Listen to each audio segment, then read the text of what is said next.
Bienvenue au Mâche Patate, le podcast éclaté des urbainculteurs où on célèbre l'agriculture urbaine dans toute sa diversité. Des techniques de culture aux projets innovants, en passant par les enjeux et défis du milieu urbain, on réfléchit avec vous, on en jase avec nos invités et on se fait aller Mâche Patate! Bonjour, bienvenue au Mâche Patate, le podcast des urbainculteurs. Nous sommes vos co-animatrices Marie-Hélène Dubé et Marie-Hélène Jacques. Bonjour!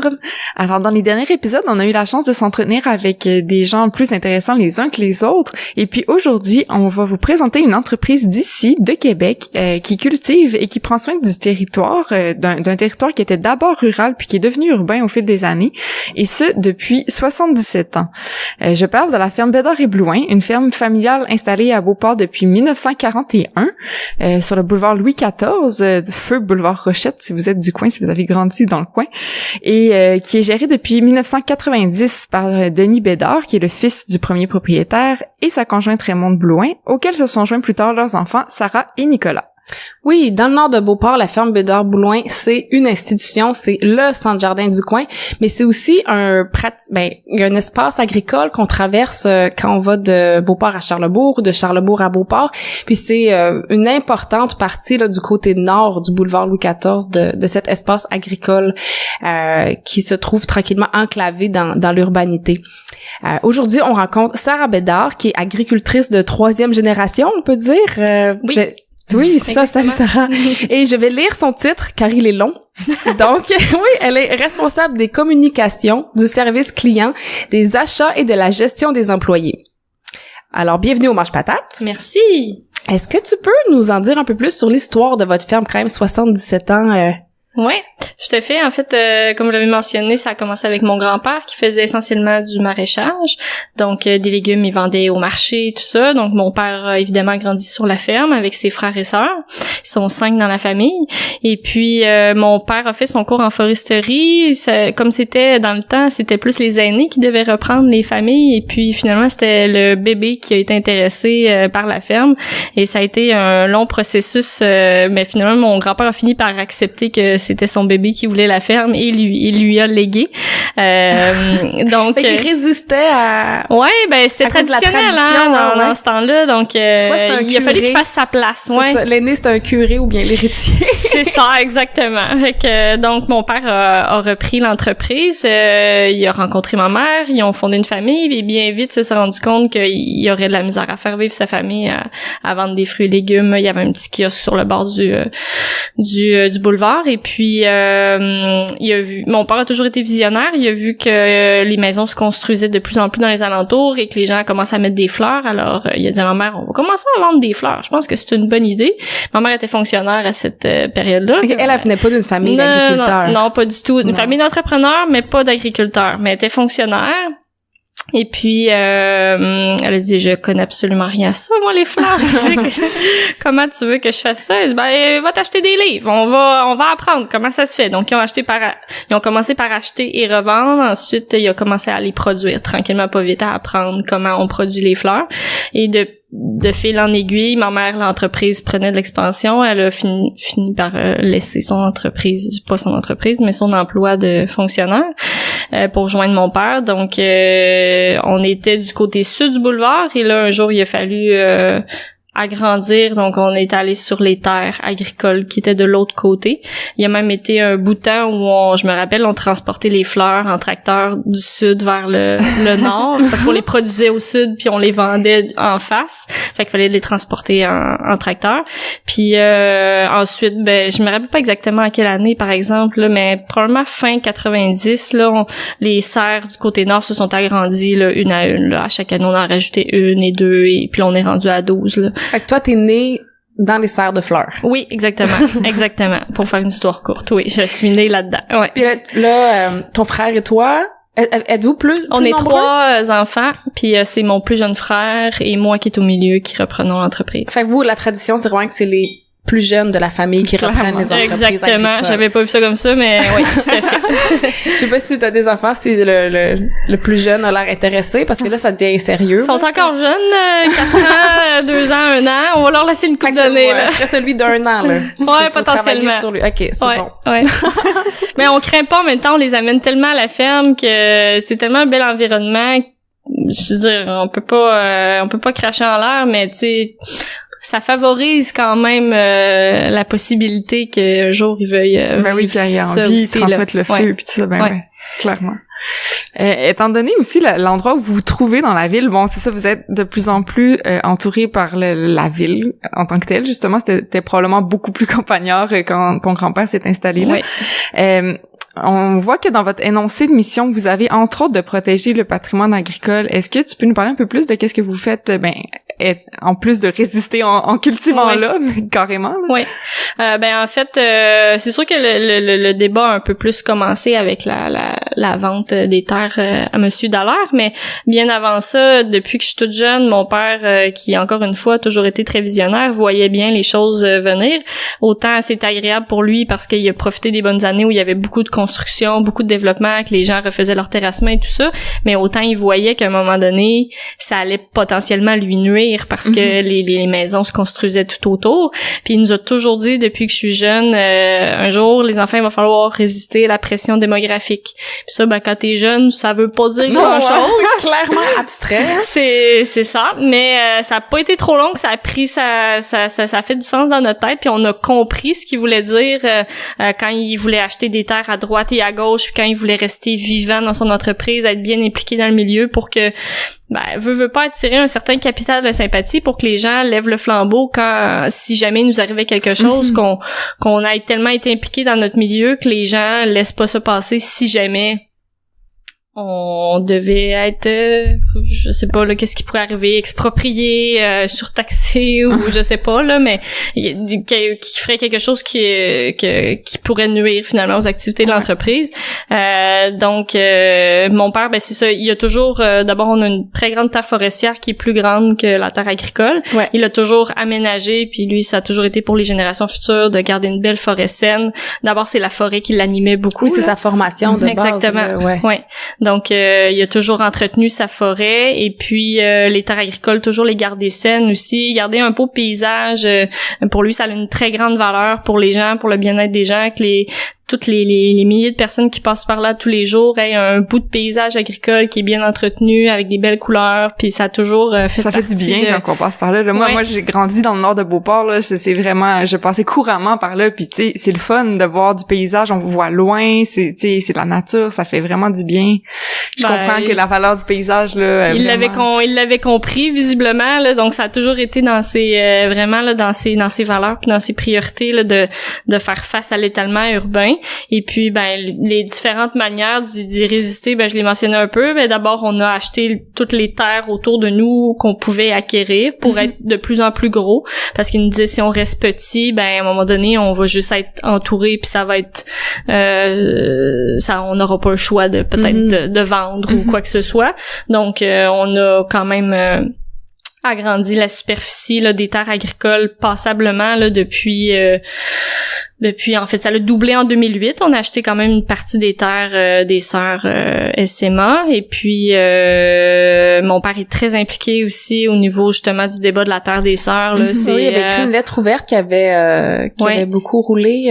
Peux-tu nous en parler plus de cet épisode-là? En fait quand ils ont commencé à parler de ce sujet-là, c'est sûr que c'est venu le piquer droit au cœur parce que c'est pas ses terres à lui directement, mais c'est pas juste ses terres à lui qui le préoccupent, c'est les terres agricoles en milieu urbain et partout en fait là, mais davantage en milieu urbain parce qu'on voit justement les bienfaits que ça peut apporter à la population. Donc c'est ça, quand il a vu que ça se parlait, ça l'avait tellement. Puis mon père est pas nécessairement une personne spontanée, une personne très réfléchie, donc il a préféré le mettre par écrit justement pour que ça sorte bien finalement. Puis aux dernières nouvelles, là, ça avait été lu à plus de 40 000 fois là, finalement, là, puis probablement même plus à ce jour. Là. Donc oui, c'est ça. En fait, il dénonçait tout simplement cette situation-là, là, qui était des terres arables, des millions d'années, là, des terres d'une qualité absolument exceptionnelle. Et puis plein de choses qu'on pourrait faire ou à tout de moins, il faudrait premièrement se poser la question qu'est-ce qu'on peut faire avec des belles terres comme ça avant de se dire que la première solution c'est de mettre des maisons dessus là. Donc son but c'était vraiment de soulever le point, de faire réagir, que les gens réagissent à ça finalement, puis ça a eu un effet assez instantané. Là, on a reçu plusieurs courriels, même des appels pour nous féliciter puis nous remercier de prendre place dans ce débat-là. Et puis par la suite, il s'est créé un comité avec l'UPA justement pour voir comment on pouvait faire pour résister à ça, pour essayer parce que tout n'est pas joué encore. Non, là, c'est ça, le débat est encore bien vivant là. Ouais. Puis c'est entre autres parce que des gens se mobilisent. Dans le fond, c'est sûr que si on dit rien, jamais les choses vont se faire. Mais quand on lève la main puis qu'on se rend compte qu'il y a d'autres gens autour de nous qui auraient peut-être pas levé la main, mais comme il y a quelqu'un qui prend le lead là, comme on dit, ils ont le goût de le suivre. Puis c'est créé plusieurs associations citoyennes aussi qui font vraiment un travail merveilleux pour ça aussi. Mon père est dans ces comités-là, encore avec l'UPA, puis comme je disais, il va y avoir un reportage la semaine verte là, sur ce sujet-là. Ils sont venus nous interviewer à ce sujet-là aussi. Donc voilà, je pense que ça... tu sais, je pense le fait, comme tu soulignais, que ton père a toujours eu un grand souci de conserver le paysage, d'avoir des pratiques tu sais qui rendent la présence agricole en milieu urbain une chose souhaitable, jolie, enviable, ça fait partie, tu sais, vous avez cultivé l'amour des gens, là, finalement, pour cette zone-là du territoire. Ça a clairement marché, parce que c'est un beau succès, là, votre entreprise, là. Les gens vous aiment. Hein, oui, les gens vous aiment, mais justement. C'est toujours plein, là. Ça va bien, honnêtement, on peut absolument pas se plaindre, mais, tu sais, on le fait pour nous, on le fait pour eux, on le fait pour tout le monde, on le fait pour le bien-être collectif. En même temps, nous, on est tellement conscients, encore plus à ce jour, de l'importance que ces terres-là ont à Beauport et de la chance qu'on a encore de les avoir, parce que il y en a plus des agriculteurs à Beauport. Je suis pas tellement vieille, mais je me rappelle que j'en avais tout autour de moi des terres agricoles, là, puis ça fait pas longtemps, là. On parle pas d'une histoire de 100 ans, là, même pas 1000 ans, là. Donc, on réalise la chance qu'on a d'avoir ça. Puis en même temps, on veut pas le garder juste pour nous non plus, puisqu'on pourrait bien le garder jalousement puis pas en faire profiter à personne. Mais c'est pour ça que découle aussi de notre mission l'aspect éducatif, l'aspect sensibilisation aux gens. Tant qu'à l'avoir, le terrain de jeu à côté, on va essayer de sensibiliser les gens. Les gens sont tellement déconnectés aujourd'hui, ils savent plus comment les légumes poussent, dans quelle saison ils poussent. Donc on essaye de faire un travail pour ça, pour essayer de les remettre un peu... Avant, tout le monde venait d'une ferme, hein, tout le monde savait comment les choses se passaient. Aujourd'hui, c'est plus du tout comme ça, là, vous le savez bien. On le sait. Mais justement, parce que là, on est resté... quand on parlait de l'histoire de la ferme, au moment où ton père a eu la vision commerciale, là, au fond, qu'est-ce qui s'en vient, c'est les fleurs, puis tu sais, ça a super bien marché, mais il y a quand même eu un autre tournant qui a été pris par les fermes Bédard-Blouin. Ça a été, à ma connaissance, un des premiers centres jardins qui s'est vraiment identifié au mouvement de l'agriculture urbaine. C'est une des raisons pour lesquelles on vous invite au micro du Mange Patate aujourd'hui. Fait qu'est-ce que tu peux nous parler de comment ça s'est fait, cette réorientation-là aussi vers ce nouveau marché qui émerge, qui émergeait. Maintenant, je pense qu'il est présent, là. En fait, il y a deux choses. Il y a d'un, nous pratiquons nous-mêmes l'agriculture urbaine dans son sens propre, dans un caractère commercial, mais quand même, parce qu'on fait de l'agriculture en milieu urbain. Carrément. Donc, si on le prend de ce côté-là, on le pratique nous-mêmes. Juste pour les auditeurs qui sont pas familiers avec le secteur, là, je vous recommande vraiment d'aller sur Google Maps, rechercher où est la ferme Bédard-Blouin. Vous allez voir qu'est-ce qu'on veut dire quand on parle d'une enclave agricole dans un territoire urbain, là. Une image vaut 1000 mots, là. Oui, effectivement. Ouais. Effectivement. Surtout d'une vue aérienne.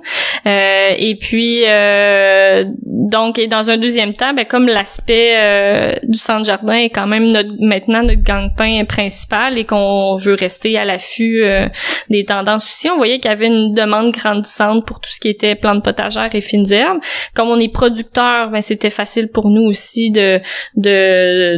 d'élargir notre offre de produits dans ce sens-là. Puis quand on a vu que la tendance était vraiment que les gens voulaient recommencer à faire des potagers, quand on a vu que les petites familles aussi arrivaient au centre jardin, puis que il y avait délaissé un peu le jardinage par manque de temps et tout ça, mais que là le potager ça les accrochait parce qu'ils voyaient plus comme une activité et tout ça. Ben on a sauté là-dessus, oui et non, dans le sens que c'était une suite logique de notre parcours, de notre identité, même vu qu'on le pratique nous-mêmes. Et puis je dirais que on a trouvé ça très très important aussi d'amener le fait de se faire un potager, de cultiver ses légumes pour que ça soit le fun, parce que on regarde là, on se dit bon, les générations, comment on va faire pour intéresser les futurs clients, continuer à jardiner. Autrefois nos parents mettaient beaucoup de fleurs annuelles. Bon là, c'est un secteur qui est un peu en décroissance, puis en tant qu'entreprise, il faut rester quand même à l'affût de ce que les consommateurs veulent. Et puis quand on a vu qu'ils étaient intéressés par ça, on voulait pas les décourager non plus, parce que on essaie de rendre ça accessible et facile. C'est facile en jardinage de se tromper une fois, de dire je suis pas bonne, j'ai pas le pouce vert, c'est fini.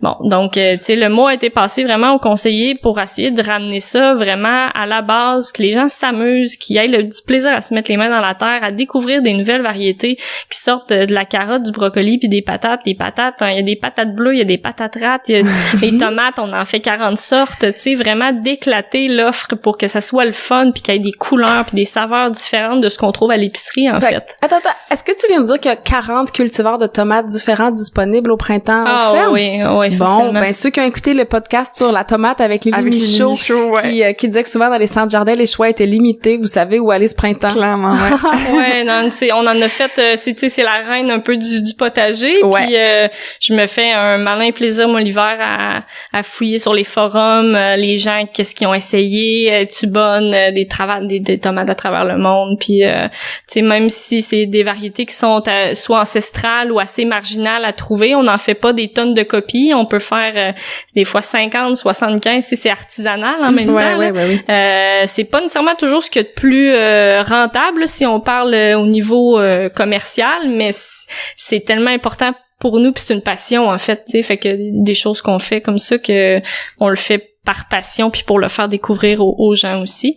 Les tomates, mais c'est ça, tous les fruits et légumes, là, maintenant, beaucoup les fruits, là, on voit que c'est la suite du potager, des légumes, là, les fruits prennent beaucoup plus de place aussi qu'avant. C'est vrai qu'on entend de plus en plus parler d'arbres, arbustes fruitiers, tout ça, Puis est-ce que ça représente comme est-ce que ça continue à croître, en fait, l'intérêt pour le potager, ou ça s'est comme stabilisé? Puis la croissance est moins rapide que, disons, les 5 dernières années, mais il y a encore une croissance. Puis est-ce que tu sais à peu près par rapport comme aux plantes annuelles vivaces, tu sais, est-ce que c'est une part importante vraiment de vos ventes? Ben nous, c'est sûr que les fleurs annuelles, c'est encore le gros là, de notre spécialité. Par contre, les fleurs annuelles, dépendant beaucoup de la météo que nous avons, sont soit stables ou soit en croissance. Donc on n'a pas de baisse, mais c'est pas le secteur le plus porteur pour l'instant. Je parle porteur dans le sens qui est pas en croissance fulgurante là.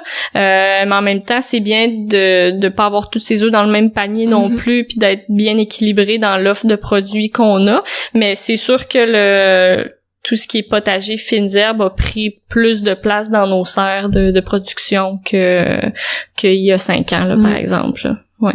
Ben, on est ravis. Ben oui, nous aussi. Ben, dans le fond, on aime ça, puis on veut vendre ce que les gens aiment aussi, là. C'est ça le but, ultimement. Puis ça rejoint le fait que vous produisez effectivement vous-même de la nourriture, finalement. Puis on peut, entre autres, pour les auditeurs qui le savent pas, aller faire de l'autocueillette à la ferme Bédard Blouin, des petits fruits, puis des courges, beaucoup, entre autres. Est-ce que, je sais aussi que vous faites attention à vos pratiques culturelles, ça va dans la lignée de la protection pas du patrimoine, pardon, mais du territoire agricole.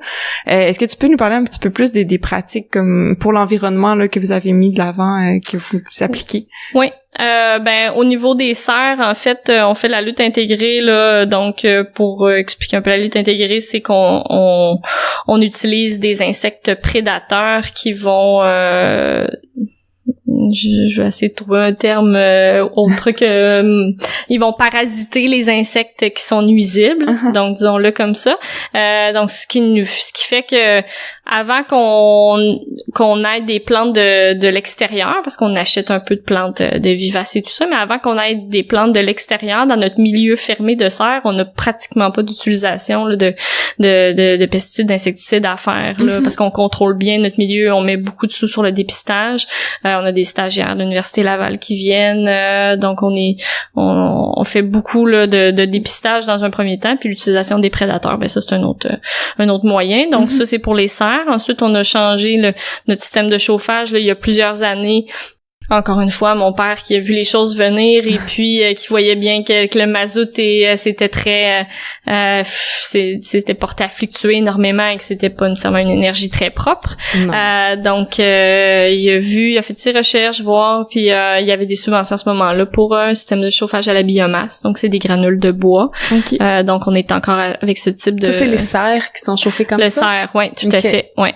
Avec des granules de bois qui sont compressés en petites granules. Et puis ensuite on utilise aussi des écrans thermiques, donc ça fait des économies de chauffage aussi. C'est comme une espèce de rideau qui vient se fermer pour pas que la chaleur monte dans les dômes.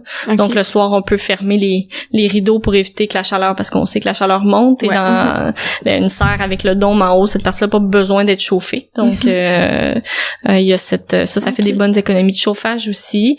Bon là il y a tout ce qui a trait à l'eau. On utilise des tables inondantes, pas des tables inondantes, des tables capillaires, pardon. On se fait des réservoirs. Est-ce que tu peux expliquer c'est quoi une table capillaire? Je ne crois pas avoir entendu capillaire, ça. Ouais. J'imagine quelque chose dans ma tête. Ouais. En fait, c'est une table avec des petits tuyaux suintants finalement là qui passent le long de la table avec un tapis, un genre de géotextile qui est par-dessus. Et puis ça fait que l'eau reste davantage sur la table que sur une table de bois où l'eau s'évaporait en moins de 2 là, une fois. Est-ce que les plantes sont comme irriguées par en dessous puis ça monte par capillarité dans le... Les deux peuvent se faire. On doit arroser souvent quand même par-dessus, mais ça fait que l'eau reste plus par en dessous, s'il reste humide de plus longtemps. Conservé sur la table au lieu de couler par terre. Exactement. Couler par terre et aussi s'évapore beaucoup moins rapidement. D'accord. Donc ça c'est sûr que ça donne un coup de pouce. Et puis nous on a des réservoirs, on s'est créé on a creusé des petits lacs pour si par exemple durant comme cet été par exemple on a eu une grosse sécheresse, donc on a notre propre système d'irrigation. Au lieu de prendre de l'eau de la ville, on peut prendre l'eau des petits lacs là, qu'on a creusés. En même temps après ça dans les champs, au niveau des serres, ça c'est de notre pratique à nous. Donc, les conseillers ont tous le mot d'ordre pour favoriser des pratiques, pour inciter les gens à avoir des pratiques plus respectueuses de l'environnement. Par exemple, c'est sûr qu'on voit que les gens sont un peu soit méconnaissants ou intolérants face aux insectes qu'ils trouvent soit dans leur potager ou dans leurs plantes ornementales ou peu importe. Donc, les conseillers, d'abord, on n'a aucun produit fort. On veut même pas avoir cette classe de permis-là. On a tout simplement pas les produits. Les produits qu'on a sont respectueux de l'environnement. Et même avant de les vendre, on renseigne comme il faut la personne pour voir ce que c'est vraiment nécessaire de traiter. Il y a un seuil de tolérance qu'on doit quand même conserver. Ensuite, il y a des insectes bénéfiques. On apprend aussi, les gens, les fourmis, je sais pas pourquoi, là, mais ils aiment pas bien ça. Les fourmis, les perce-oreilles, mais tu sais, dès qu'on leur dit qu'ils ont tous leur rôle à jouer, il y en a qui a rien à faire, puis il y en a quand même qui ont l'ouverture de dire ok, c'est correct, je savais pas, c'est parfait, je vais les tolérer. Moi je trouve ça génial que vos conseillers soient formés à aborder les choses dans cette optique-là, parce que au fond ultimement les conseillers c'est les gens de première ligne. Oui, tout à fait. C'est eux qui mettent les produits dans les mains des gens pratiquement là. Tu sais, si un conseiller il aime pas un produit, il poussera pas la vente de ce produit-là, tu sais. Fait que c'est vraiment de la sensibilisation de premier plan finalement là, c'est du 1 à 1, tu sais. Tout à fait. C'est vraiment super. Des conseillers, professeurs, éducateurs en même temps. Oui, c'est ça. C'est pas juste de la vente, rendu là. Oui, parce que nous on les appelle carrément ça fait partie de la culture d'entreprise, c'est pas des vendeurs, c'est des conseillers. Ouais. Conseillers vendeurs ultimement, c'est sûr, mais tu sais, à la base, nous, on s'appelle des conseillers parce qu'on conseille les gens, on essaye de leur en apprendre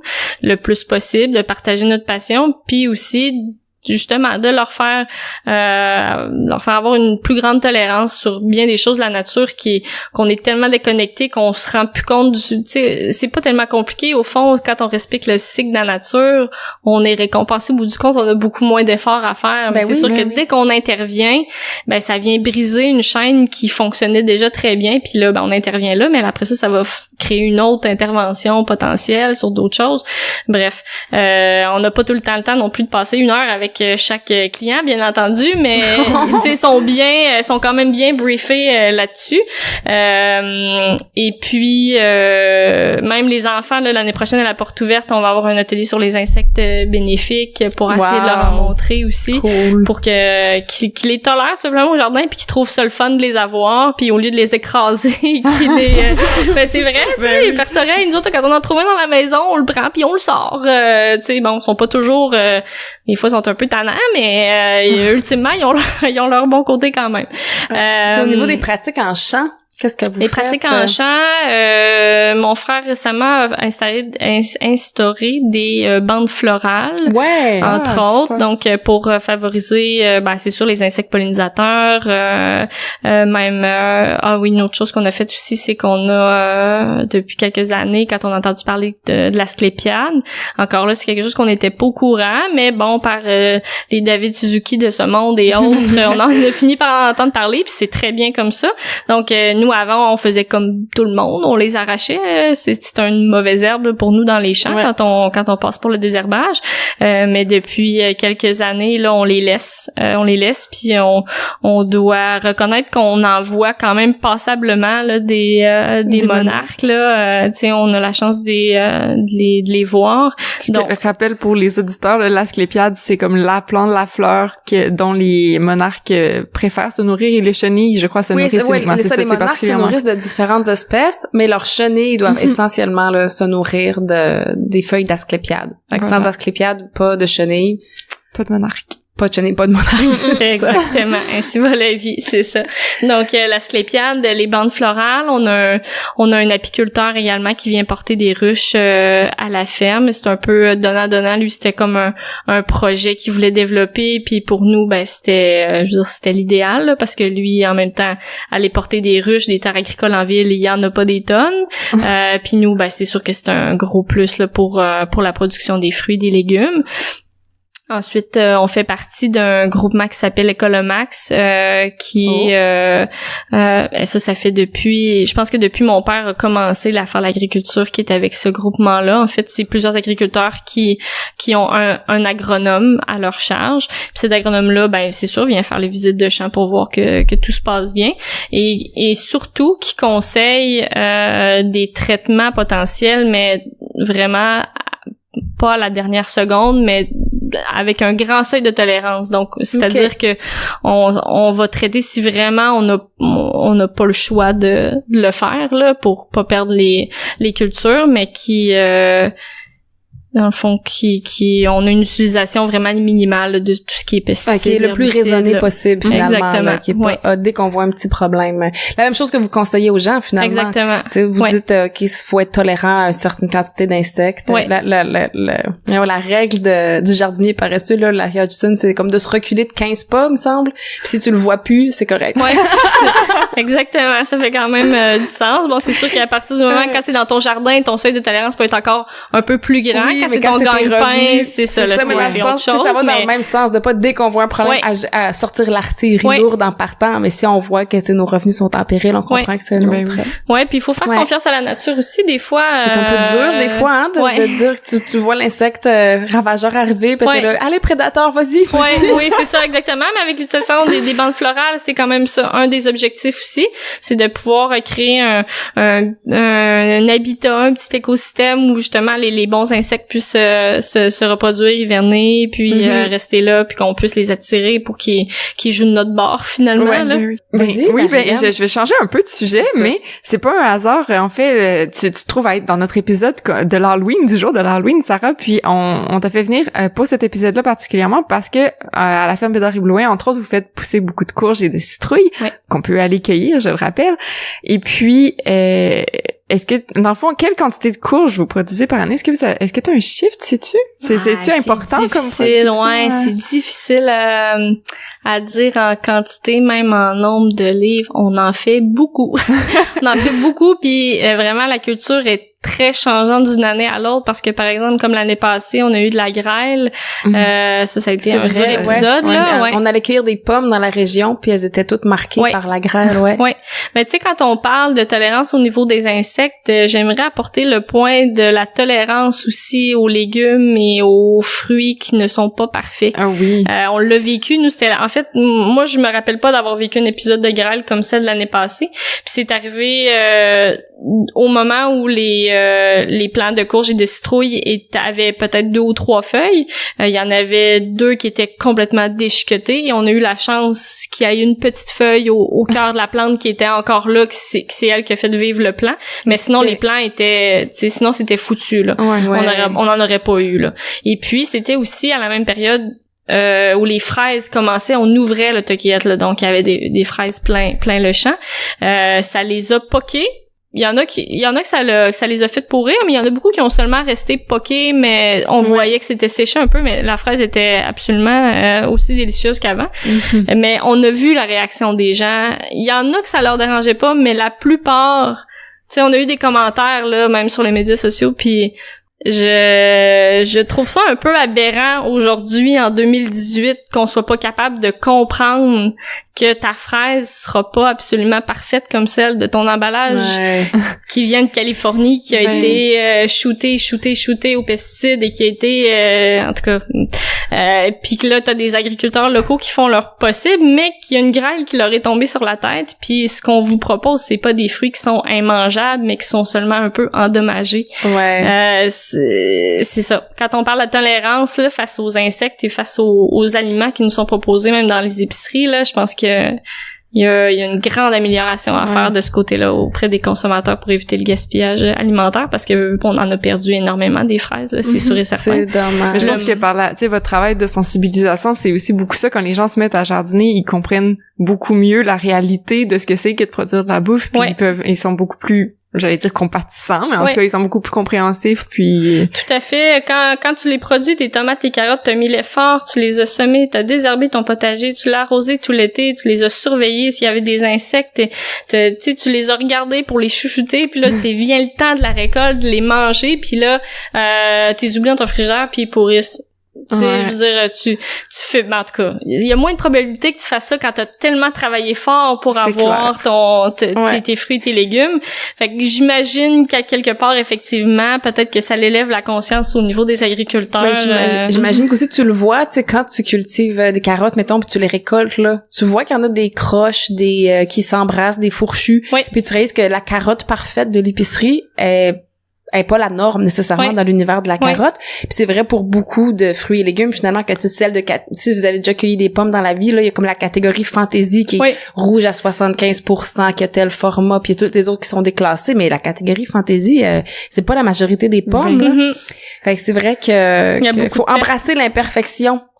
Acceptons-le. Tout à fait. La nôtre et celle de nos aliments. Oui. Mais pour ce qui est de sagesse, qui aurait cru qu'il y aurait aussi de la philo dans le podcast? Pour ce qui est de la quantité, en termes de livres ou d'unités, j'avoue que j'aurais de la misère à répondre, là. J'ai un peu plus de difficulté avec ça. Par contre, on fait facilement une trentaine de variétés, soit de courges comestibles, de citrouilles. Donc, en termes de choix, encore comme le potager, là, on aime ça avoir beaucoup de variétés puis des choses nouvelles à proposer aussi aux gens, parce que en fait, il y a pas juste la butternut puis la courge spaghetti. On est tombé un peu là-dedans comme dans une potion magique il y a quelques années. Là, on a commencé avec ça, puis on a vu qu'en faisant des dégustations, les gens étaient intéressés à découvrir comment les cuisiner, puis que c'était un légume fruit, là, on va dire ça, qui était un peu méconnu, puis à la limite qui faisait quasiment peur, parce que si je l'ai sur ma table, qu'est-ce que je ferais bien avec ça? Comment je l'ouvre? Comment je le fais cuire? Les gens étaient vraiment là comme intimidés. Comme des légumes plus de conservation, on dirait qu'on les aime moins, là, on a moins envie de les manger. On a tous été obligés de manger des potages plates, on avait, pour on est traumatisés. Ça doit être ça. Mais pourtant, tu sais, la courge, il y en a qui se mangent crue, il y en a qui en frites, là, comment ça s'appelle? La courge harlequin en frites, oh mon Dieu. Ah, c'est infini, honnêtement. Fait que ça encore là, ben c'est un travail de sensibilisation et de découverte qu'on fait auprès de la clientèle en faisant les dégustations. Les fins de semaine, ben on leur propose des recettes qu'ils peuvent faire à la maison. Donc on vend pas de produits transformés ou autres, on propose plutôt aux gens de cuisiner à la maison avec nos courges. Mais c'est tellement infini là, ce qu'on peut faire avec les courges, on peut en mettre partout, autant dans les desserts, les pâtisseries, les risottos, de la pâte à pizza. Il paraît que t'as une recette de biscuits à la courge qui est fantastique. Oui, ça fait la renommée là, depuis plusieurs années. Là, les gens, même si c'est une dégustation, on soupçonne que des gens viennent en manger, même si ça fait 5 ans de suite qu'ils le goûtent. Ah oui, je vais goûter cette année, ouais, je vous reconnais, vous. Non, c'est une blague. Je vais venir une fois avec mes lunettes fumées, oui, une fois avec ma moustache, une fois avec un chapeau. Exactement. Puis c'est une recette secrète ou quand on va la déguster, elle nous est révélée? Pas du tout. Elle est sur notre site web. Puis en fait, on s'est inspiré beaucoup, nous, d'une autre entreprise qui est vraiment très belle. Si vous allez vous promener dans le coin de Joliette, il y a la Courgerie. Qui est vraiment une belle entreprise, puis c'est eux en fait qui nous ont inspirés à faire comme on faisait déjà des citrouilles, c'était comme un peu la suite logique si on voulait mais c'est ça, j'allais poser la question par curiosité de pourquoi avoir choisi de produire en particulier des petits fruits puis des courges, comme d'où venait ce choix-là. Honnêtement, les citrouilles, c'est pas moi qui les a commencées, c'est mes parents. C'est une bonne question, mais ça fait déjà plusieurs années qu'on reçoit des écoles, des garderies, puis c'était comme un moyen probablement de prolonger la saison, parce que c'est quand même c'est une entreprise saisonnière, on est ouvert 8 mois par année.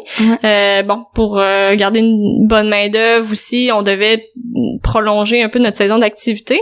Noël n'a jamais été dans les plans non plus, donc ça faisait quand même, ça finissait bien la saison avec les citrouilles, et puis ça nous permettait justement aussi de recevoir des écoles, des garderies pour leur parler des courges et des citrouilles.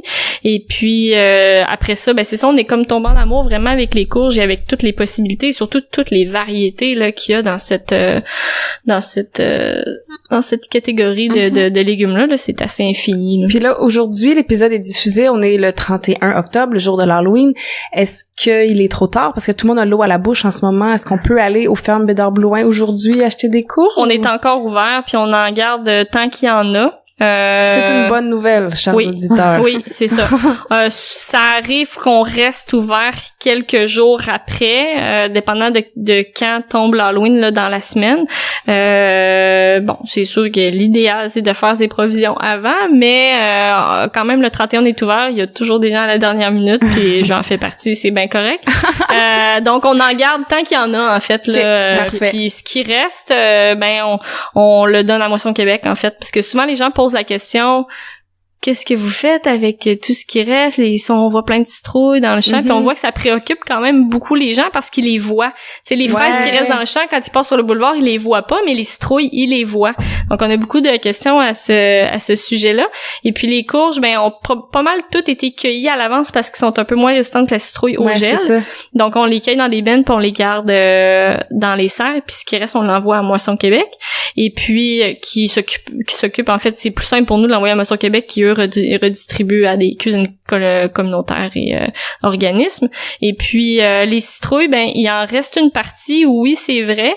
Par contre, la majorité qui reste au champ sont déjà soit poquées ou endommagées, donc ils vont s'occuper de nourrir la faune, principalement les chevreuils. Mais tu sais, ils vont nourrir la faune, ils vont nourrir le sol aussi parce qu'ils restent là, donc ils vont tout simplement faire de l'engrais. Alors voilà. Parfait. Ben, super. merci beaucoup, Sarah Bédard, Oui, de la ferme Bédard-Blouin, d'être venue te prêter au jeu du mâche-patate. On vous remercie, on vous félicite aussi d'être des résistants du territoire agricole de notre ville, puis aussi de faire cette transition-là vers des pratiques plus écologiques. C'est vraiment génial. On vous souhaite encore des décennies et des décennies d'agriculture urbaine. Oui, on se le souhaite, nous aussi, la 3e génération, parce que ça va faire partie encore plus de nos défis. Oui. Mon père le voyait venir, il l'a vu venir. Là, nous, on va être dedans, probablement. Donc, nous et probablement nos enfants aussi, à qui on aimerait bien sûr pouvoir léguer cette entreprise-là. Donc, Dieu seul sait ce qui se produira pour la suite, mais on espère bien, c'est sûr, de pouvoir rester le plus longtemps possible. Ben, on vous le souhaite également. Merci beaucoup. Oui, merci. Alors, maintenant, nous, on va se parler un petit peu de comment ne pas gaspiller sa citrouille d'Halloween, mais avant, on va écouter la capsule horticole avec Marie-André qui va nous parler de l'adaptation des plantes au froid. Oh les petits pois, les petits pois, les petits pois, c'est un légume très tendre. Oh les petits pois, les petits pois, les petits pois, ça ne se mange pas avec les doigts. L'automne survient toujours plus vite qu'on le souhaiterait et il arrive parfois qu'un gel hâtif survienne avant que nous ayons le temps de retirer toutes nos cultures du potager. Toutefois, certaines plantes ont la capacité de survivre aisément à ces gels. Qui sont-elles et surtout comment fonctionnent-elles? D'emblée, la plupart des cultures de la famille des tomates et des courges ne survivront pas au gel. Je parle ici par exemple des poivrons, des aubergines, des tomates et des concombres. Pour ce qui est des fines herbes, la plus sensible de toutes est évidemment le basilic. La laitue, les pois et les pommes de terre pourront tolérer une petite gelée jusqu'à -2. Vous devrez toutefois récolter les pommes de terre suite à un gel puisque le feuillage aura complètement été détruit, mais heureusement les tubercules seront probablement encore intacts.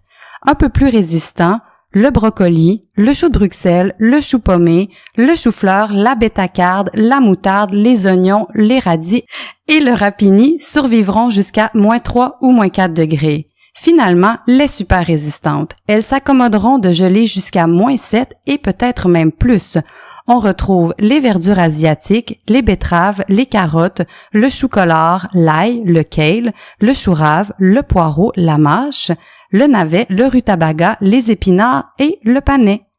Vous n'aurez probablement pas eu le temps de noter tout ce que je viens de dire, mais retenez que les cultures de la famille des choux et la plupart des légumes racines sont reconnus comme résistants. Les plantes tolérantes au froid ont une adaptation unique qui aide leur tissu à répondre aux conditions de gel. Elles gèlent partiellement en déplaçant la majeure partie de l'eau à l'extérieur de la cellule végétale. C'est pourquoi ces plantes apparaissent flétries lors des gels, mais reviennent rapidement à la vie lorsqu'elles dégèlent. Elles accumulent aussi une protéine tolérante au froid et du sucre, ce qu'on appelle aussi l'antigel, qui permet d'abaisser le point de congélation à l'intérieur de leurs cellules et prévenir l'accumulation de cristaux de glace. Cette tolérance se forge tranquillement avec le refroidissement, donc une baisse drastique des températures peut malgré tout affecter des plantes qui sont considérées comme résistantes.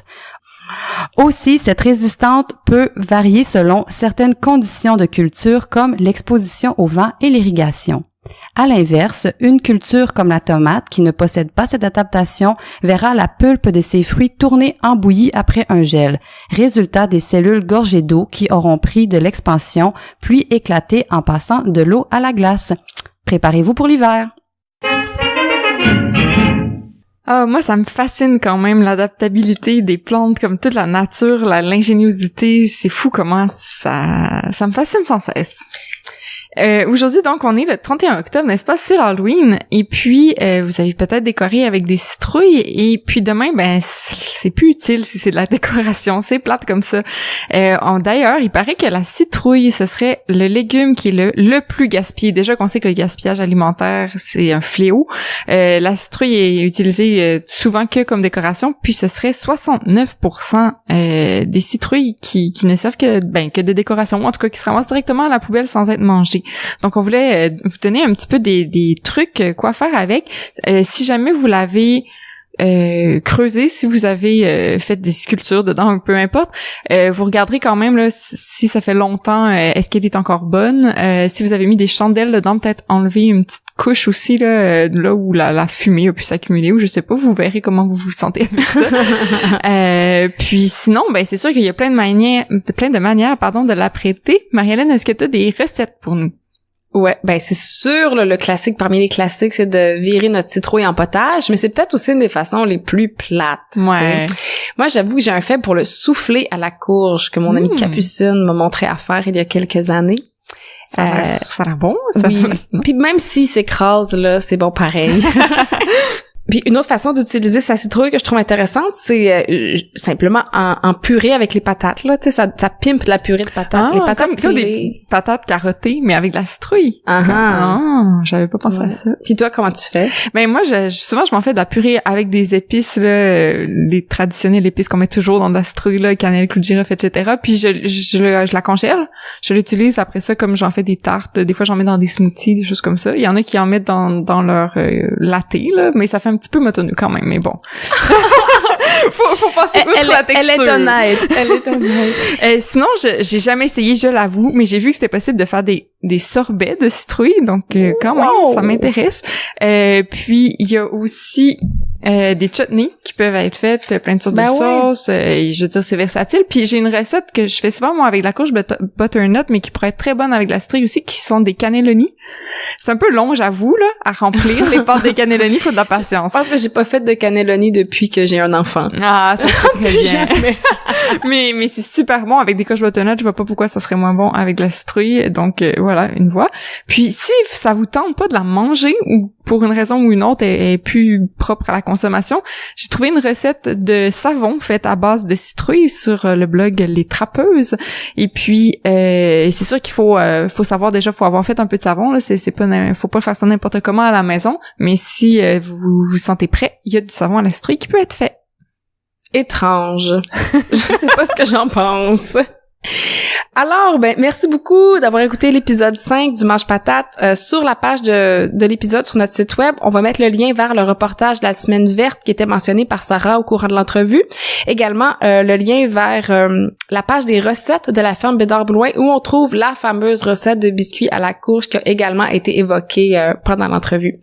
Donc, si vous avez aimé le Mange Patate que vous venez d'écouter, donnez-nous un paquet d'étoiles sur iTunes. N'hésitez pas à partager, à commenter, à nous diffuser sur vos médias sociaux favoris. Ça nous aide beaucoup à accomplir notre mission qui est de faire la promotion de cette pratique toujours plus extraordinaire qui est l'agriculture urbaine. Merci beaucoup, puis on se retrouve dans 2 semaines pour l'épisode 6. Bye bye, puis joyeux Halloween! Oui, joyeux Halloween! Merci d'avoir écouté le Mange Patate. Je suis Marie-André Asselin, horticultrice, formatrice et conférencière aux urbainculteurs. L'épisode que vous venez d'écouter a été animé par Marie-Hélène Dubé et Marie-Hélène Jacques. À la technique et au montage, Dominique Mani. La capsule horticole est préparée et animée par moi-même, Marie-André Asselin. Merci et à bientôt!